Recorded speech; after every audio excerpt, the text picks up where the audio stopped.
كل سنة وكل متابعيني وحبايبي طيبين يا رب. فطار أول يوم رمضان، أول سنة ليا معاكم على الميديا. يا رب عقبال سنين كتير كده وانتوا معايا ومنوريني.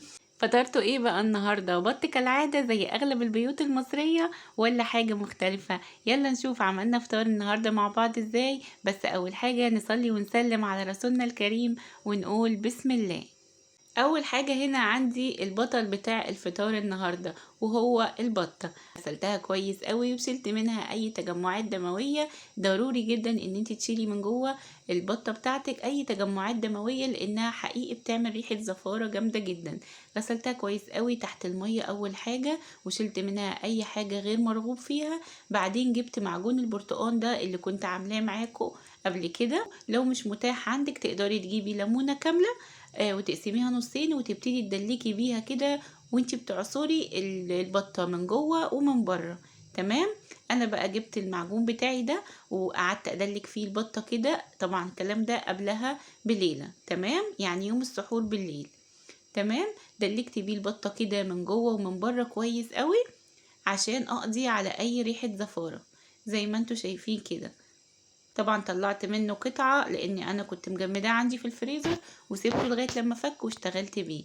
هسيبها كده على المصفى حوالي ربع ساعة. بقول لكم هنا لو ما عندكوش المعجون ده تقدروا تستبدلوه بليمونة. تمام. هركنها بقى حوالي ربع ساعة كده في معجون البرتقال ده عبال ما اعمل لها التتبيلة اللي هتبلها بيها. عندي هنا في الكبة بصلاية متوسطة قطعتها أرباع. بعدين هنزل عليها بأربع فصوص من الثوم، معلقة صغيرة مليانة من الملح، معلقة صغيرة فلفل أسود، وهضربهم لغاية لما الخليط ينعم معايا بالشكل اللي انتوا شايفينه ده. خدت بقى البطة بعد ما عدى الربع ساعة وغسلتها كويس قوي من معجون البرتقال وحطيتها كده على مصفى. بقت فلة زي ما انتوا شايفين كده، مفيهاش حقيقي اي ريحة زفارة. هجيب بقى خليط البصل والثوم ده وهدعك بيه بقى البطة كويس جدا جدا من جوه ومن بره كويس قوي زي ما انتوا شايفين كده. حقيقي الخطوة دي لما بعملها في أي طيور موجودة عندي بتفرق جدا في طعم الطيور بتاعتي، سواء بقى هسلقها هشويها أيا كانت طريقة التسوية، هي حقيقي بتفرق في طعمها وطعم اللحم بتاعها. تمام. تبلتها كده كويس قوي وسبتها من بالليل في التلاجة. جينا بقى يوم الفطار الصبح غليت مية كده وبعدين نزلت فيها بالبطة بتاعتي وسحبت منها اي ريم موجود على الوش. نزلت بعد كده بطماطمايه ارباع عيدان خضرة، 3 ورقات من اللورة، معلقة صغيرة فلفل اسود حب، معلقة صغيرة كزبرة حب، ومعلقة صغيرة حبهان بودر. هسيبها بقى تستوي. وهنا كانت استوت معايا، اخدت معايا على نار متوسطة ساعة ونص وطلعت بالشكل ده. حطيتها كده في صينية عندي ودهنتها دهنة سمنة بسيطة جدا بالفرشة كده زي ما انتوا شايفين، وهديها كمان رشة ملح ورشة فلفل اسود وهدخلها الفرن بقى تحت الشواية عشان تتحمر. والشوربة بتاعتها طلعت اهي زي ما انتوا شايفين، حلوة جدا جدا. في الوقت ده بقى هعمل الرز البني او الرز بالخلطة، بس انا مش عايزة اسميه رز بالخلطة لاني ما عملتلهوش خلطة الكبد النهاردة. انا عملته سادة جدا عشان يبقى في متناول اي حد. حطيت معلقتين كبار من السكر كرملتهم وغمقت لون الكراميل شوية، وما تخافيش مش هيمرر ابدا. بعدين نزلت عليهم بكوبايتين ونص من المية، معلقتين صغيرين من الملح، معلقة صغيرة من القرفة البودر. لكل كوباية رز بحط معلقة صغيرة من الملح وكوباية وربع من المية لاني بحب الرز طري سنة.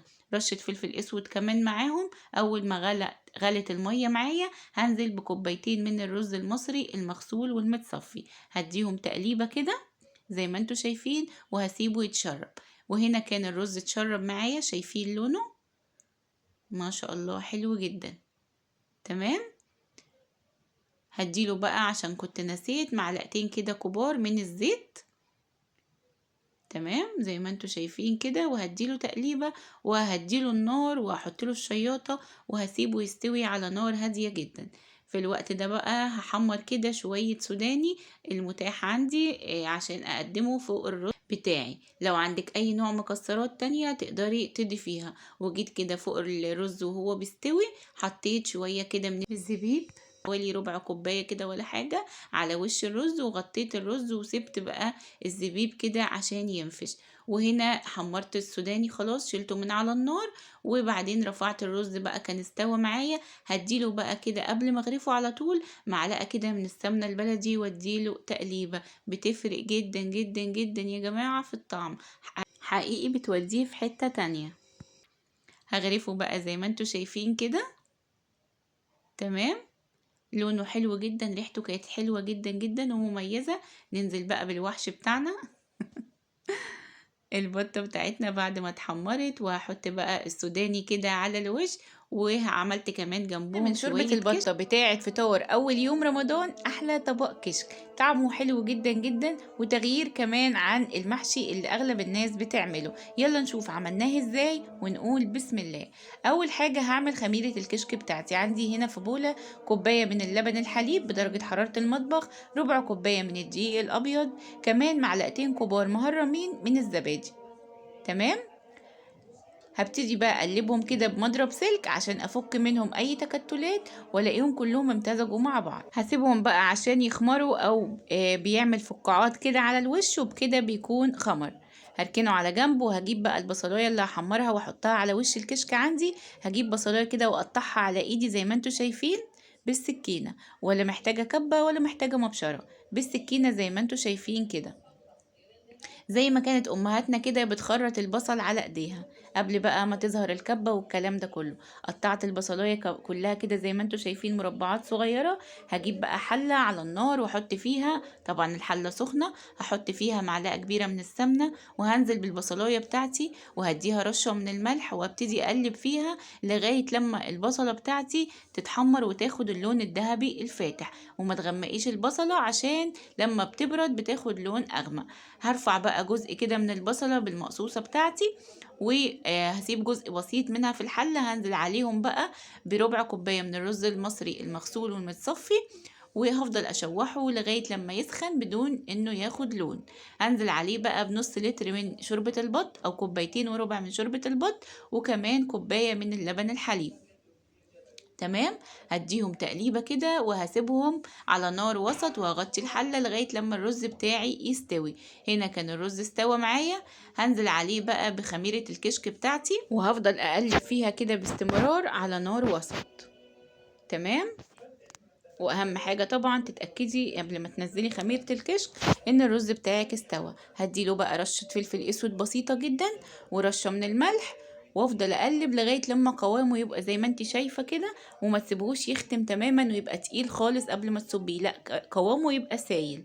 هبتدي بقى اغرفه في الاطباق بتاعتي كده زي ما انت شفتي قوامه كده، وهزينه بالبصلة المحمرة اللي حمرناها مع بعض زي ما انتوا شايفين كده. طعمه حلو جدا جدا كريمي. يعني اللي ما جربش الكشك او كشك المظية حقيقي فايته كتير. اتمنى يا رب تجربوه، وبإذن الله يعجبكم. وصوما مقبولا وإفطارا شهيا.